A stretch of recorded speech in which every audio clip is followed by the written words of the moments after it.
Hello students, आज हमारा history का सेकंड चैप्टर स्टार्ट हो रहा है। न्यू किंग्स एंड किंगडम्स, नए राजा और उनके राज्य। इस चैप्टर में हम देखेंगे कि किस प्रकार नए राजा बने और कौन कौन से प्रकार के किंगडम्स उन्होंने इस्टेब्लिश किए इस इंडियन सब कॉन्टिनेंट पे। और यहाँ पर जो हम स्टडी करेंगे इसको from 7th to 12th century के बीच कौन कौन से एम्पायर बनाए गए, कौन कौन से नए राज्य बने, कौन से राजा थे। ठीक है, तो आइए देखते हैं। सबसे पहले जो यहाँ पर आप ये सब कॉन्टिनेंट देख रहे हैं, सब कॉन्टिनेंट का मतलब क्या होता है? अगर इंडियन सब कॉन्टिनेंट की बात करें तो वो पाकिस्तान, अफ़गानिस्तान, नेपाल, भूटान, बांग्लादेश, श्रीलंका, म्यांमार, इन सभी को मिलाकर इस पूरे एरिया को कहा जाता है सब कॉन्टिनेंट। ठीक है, और 7th सेंचुरी के बाद कौन कौन से नए राज्य इस्टेब्लिश हुए उसमें आप देख पा रहे होंगे। राष्ट्रकूटाज, यहाँ पर आप देख पा रहे हैं चाहमानाज, बाद में इन्हें चौहान डायनेस्टी जो राजस्थान में है, गुर्जरा प्रतिहारा, और बंगाल में आप देखेंगे पाल। तो इस प्रकार ये अलग अलग रीजन्स में आप देख पा रहे हैं इंडिया के। इनके बारे में हम आगे स्टडी करेंगे कि ये कौन कौन से राजा थे जिन्होंने इस्टेब्लिश किया। जैसे राष्ट्रकूटास के हम स्टडी करेंगे इसमें। ठीक है, और आगे आप चोलास, चेरास, पांड्यास। ठीक है, तो मेजर जो आप यहाँ पर देख पा रहे होंगे, एक राष्ट्रकूटास, चाहमानास एंड पालास। ठीक है, फ्लक्चुएटिंग फ्रंटियर्स, ये जो आप लाइंस देख रहे हैं रेड, इसका मतलब ये है कि ये जो सीमाएं हैं ये परमानेंट सीमाएं नहीं हैं। कभी कोई राजा जीतता था तो उसकी सीमा उससे आगे बढ़ जाती थी। तो इस प्रकार ये फ्लक्चुएटिंग क्या थी, बाउंड्रीज थी। ठीक है,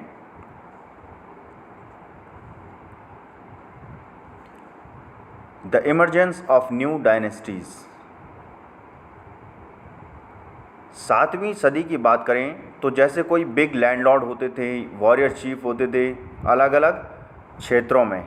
ठीक है, तो इस प्रकार राजा क्या करता था, अपना जो एक विशाल राज्य है उसको चलाने के लिए उसको छोटी छोटी यूनिट्स में बदल देता था, और इन यूनिट्स में किसी सरदार को वहाँ पर शासन दिया जाता था। एडमिनिस्ट्रेशन का एक प्रशासक के रूप में उसको रख दिया जाता था, जिन्हें कहा जाता था सामंताज।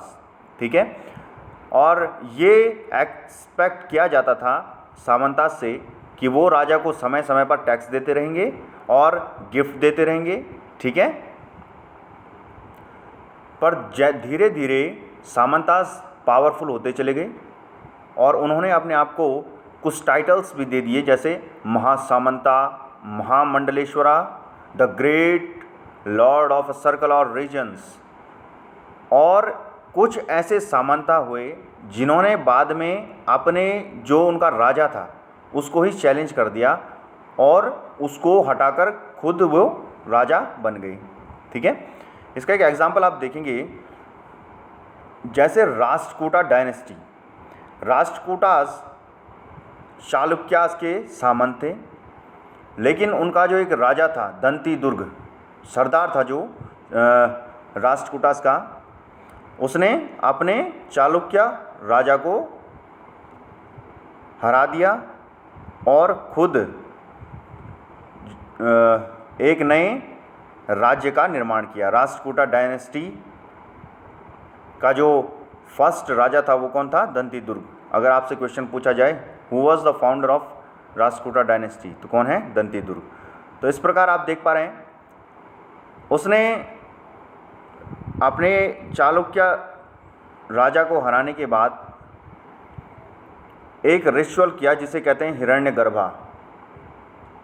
ठीक है, तो हिरण्यगर्भा का अर्थ होता है rebirth of a sacrificer as a क्षत्रिय।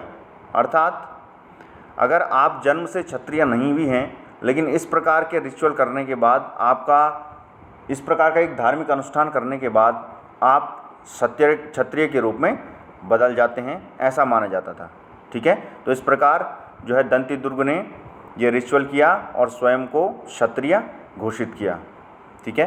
कई अगर आप केसेस देखें, कई दूसरे मामलों में कुछ ब्राह्मण्स भी थे जिन्होंने अपने आप को बाद में एक वॉरियर के रूप में इस्टेब्लिश किया। अपना जो ट्रेडिशनल उनका जो पेशा था उससे हटकर हथियार उठाने के बाद कईयों ने विशाल साम्राज्यों का निर्माण भी किया, जैसे कदंबा मयूर शर्मन एंड गुर्जरा प्रतिहारा जो थे वो ब्राह्मण्स थे, लेकिन बाद में उन्होंने विशाल साम्राज्यों का निर्माण किया। ठीक है।